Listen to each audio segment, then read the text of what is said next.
Seorang siswi SMP di Tasikmalaya, Jawa Barat selama setahun menjadi korban pemerkosaan oleh 10 orang tetangga dan kerabatnya. Peristiwa ini terbongkar setelah salah satu tersangka tidak sengaja mengakui perbuatannya saat berkumpul dengan warga.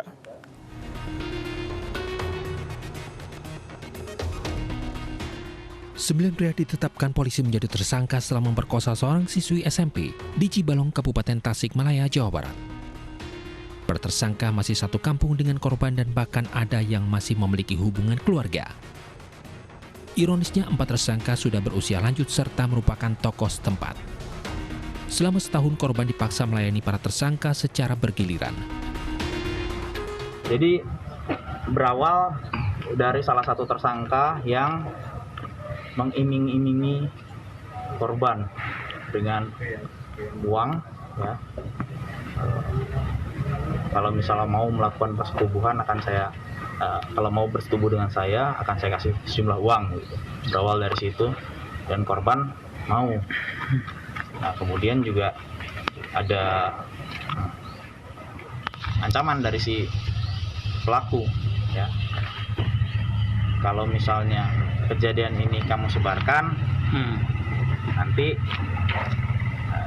terjadi sesuatu dengan kamu. Jadi sebetulnya terkait dengan perbuatan ke korban ini baik tempat maupun waktu berbeda.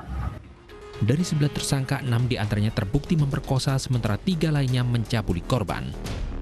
Bukan itu sebenarnya dia ada pengancaman, Pak. Dia ada bahasa untuk tidak boleh menceritakan kepada siapapun. Ya, cuman begitu saja. Gimana bahasanya, ngobrolnya gimana? Lalu bahomo dia terbaca di era. Oke. Itu sudah berapa kali? Sudah berapa kali melakukan? 5 kali, Pak. 5 kali ya? 5 kali.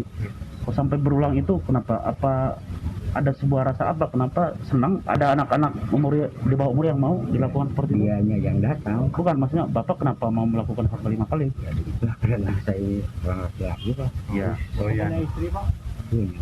Berapa cucu? Bapak udah punya cucu berapa? Punya cucu.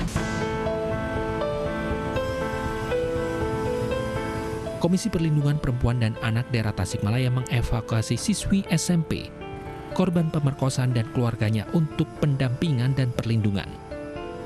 Ironisnya, korban dan keluarganya kerap diintimidasi oleh para tersangka yang masih bertetangga. Korban mengaku dipaksa melayani nafsu bejat para tersangka secara bergiliran di waktu dan tempat yang berbeda. Selain mengiming-imingi uang, para tersangka juga mengancam korban dan keluarganya agar tutup mulut. Perbuatan bejat ini terbongkar setelah satu tersangka keceplosan mengakui perbuatannya saat berkumpul dengan warga. Warga pun melaporkan kejadian ini ke polisi. Ananda korban ini digauli secara bergiliran. Artinya bergiliran itu hari ini si A, besok si B, terus gitu. Bergilir selama 1 tahun. Berarti pelaku melakukan berulang-ulang? Melakukan berulang-ulang di dalam durasi 1 tahun. Ada ancamannya sendiri? Ada ancaman? Pengakuan korban kepada KPAI menyampaikan bahwa ada ancaman, bahkan ada ancaman pembunuhan dari salah satu terduga pelaku yang menyampaikan kalau ini nanti apabila dia tidak mau, kemudian dia juga mau bercerita ke orang lain, maka akan ada ancaman pembunuhan. Saat ini polisi masih memburu seorang tersangka pemerkosa gadis remaja ini. Para tersangka dijerat pasal 287 KUHP dan Undang-Undang Perlindungan Anak dengan ancaman hukuman 15 tahun penjara.